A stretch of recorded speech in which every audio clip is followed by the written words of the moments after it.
So yun guys, dito kami sa may bukid. Yan like guys, tapitan nyo ng malawak. Then inaapakan namin guys, baha talaga dito sa bukid.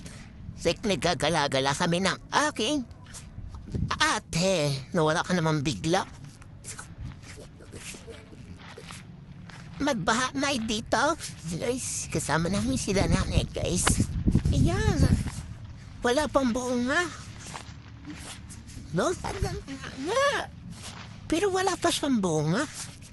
Diba?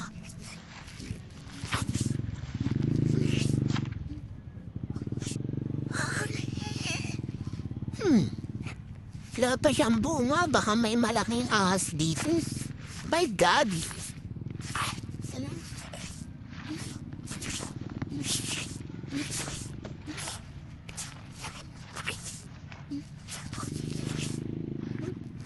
So yun guys, pabibilisin ko na lang ang aming mga lakad.